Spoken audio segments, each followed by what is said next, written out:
മലയാളി യുവതിയും കുഞ്ഞും മരിച്ച സംഭവത്തിൽ ദുരൂഹത എന്നാണ് കുടുംബത്തിന്റെ ആരോപണം. കൊല്ലം കേരളപുരം സ്വദേശി വിപഞ്ചികയും മകൾ വൈഭവിയും മരിച്ച സംഭവത്തിലാണ് ഈ ദുരൂഹത. സ്ത്രീധനത്തിന്റെ പേരിൽ ഭർത്താവ് നിതീഷ് വിപഞ്ചികയെ നിരന്തരം പീഡിപ്പിച്ചിരുന്നതായാണ് ആരോപണം. കോൺസുലേറ്റിലും സിറ്റി പോലീസ് കമ്മീഷണർക്കും കുടുംബം പരാതി നൽകിയിട്ടുണ്ട്. ഷമീർ ഉണ്ട് വിവരങ്ങളുമായിട്ട്.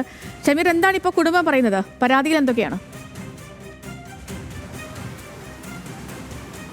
സേതുലക്ഷ്മി, ഇക്കഴിഞ്ഞ ചൊവ്വാഴ്ചയാണ് ഷാർജയിലെ അൽ നഹദയിലെ ഫ്ളാറ്റിൽ ഇത്തരത്തിൽ വിപഞ്ചികയും വൈഭവിയെയും തൂങ്ങി മരിച്ചതിൽ കാണപ്പെട്ടത്.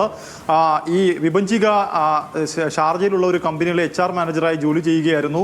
ഭർത്താവ് സതീഷും ദുബായിലാണ് ജോലി ചെയ്യുന്നത്. പക്ഷേ ഇരുവരും തമ്മിൽ അകൽച്ചയിലായിരുന്നു എന്നാണ് വീട്ടുകാർ പറയുന്നത്. ഇവർ താമസിക്കുന്ന ഫ്ളാറ്റിനുള്ളിൽ രണ്ടുപേരും തൂങ്ങി മരിച്ച നിലയിൽ 3 വയസ്സുള്ള കുട്ടിയും അതുപോലെ വിപഞ്ചികയും ഒരേ കയറിൽ തൂങ്ങി മരിച്ച നിലയിലാണ് കാണപ്പെട്ടത്. എന്തായാലും ഇരുവരുടെയും മൃതദേഹങ്ങൾ ഈ ഭർത്താവ് എത്തിയ ശേഷമാണ് ഈ കതക് തള്ളി തുറന്ന് അകത്തേക്ക് കയറി ഇരുവരുടെയും മൃതദേഹങ്ങൾ പുറത്തെടുക്കുകയും ഷാർജ പോലീസിന്റെ സാന്നിധ്യത്തിൽ അവിടെയുള്ള ആശുപത്രിയിലേക്ക് ഈ മൃതദേഹങ്ങൾ മാറ്റുകയും ചെയ്തിരുന്നു.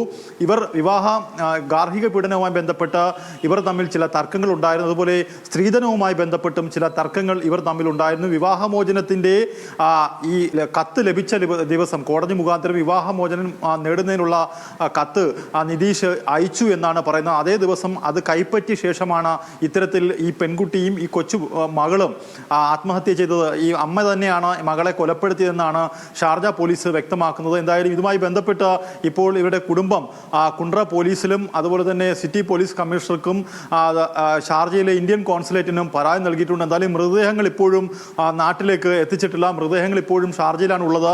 ഇന്ന് രാത്രിയോടുകൂടി ഇരുവരുടെ മൃതദേഹങ്ങൾ കൊല്ലത്തേക്ക് കൊണ്ടുവരും, കൊട്ടാരക്കരയിലേക്ക് കൊണ്ടുവരും എന്നാണ് പറയുന്നത്. പിന്നെ ഈ പെൺകുട്ടിയുമായി ബന്ധപ്പെട്ട ചില നിർണായകമായ ഈ ഭർത്താവുമായി സംസാരിക്കുന്ന ചില നിർണായകമായ വോയിസ് റെക്കോർഡുകളും നമുക്ക് അയച്ചു നൽകിയിട്ടുണ്ട്. എന്തായാലും അതൊക്കെ തന്നെ പരിശോധിക്കുന്നുണ്ട്. എന്തായാലും സ്ത്രീധന പീഡനം അതുപോലെ തന്നെ ഗാർഹിക പീഡനം തുടങ്ങിയവയ്ക്ക് കേരളത്തിൽ ഏതെങ്കിലും തരത്തിൽ ഈ കുട്ടി പരാതി നൽകിയിട്ടുണ്ടോ എന്ന ചോദ്യത്തിന് കുടുംബത്തിന് മറുപടിയിൽ അത്തരം പരാതികൾ അവർ നൽകിയിട്ടില്ല. 2020 ഇരുവരും തമ്മിൽ വിവാഹം നടത്തിയത്. ഇതിനുശേഷം ഇവർ ദുബായിലേക്ക് പോവുകയും അവിടെ വെച്ചാണ് ഇവർക്ക് കുട്ടികളുണ്ടായി.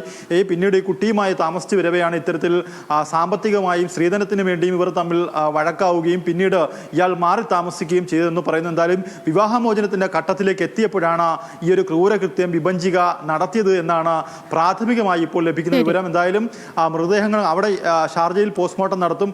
അതിനുശേഷം കേരളത്തിലേക്ക് കൊണ്ടുവന്നാലും വീണ്ടും റീപോസ്റ്റ്മോർട്ടം നടത്താനും കുടുംബം ഇപ്പോൾ തീരുമാനിച്ചിട്ടുണ്ട്. സേതുലക്ഷ്മി. ഓക്കെ ഷമീർ, വ്യക്തമാണ്.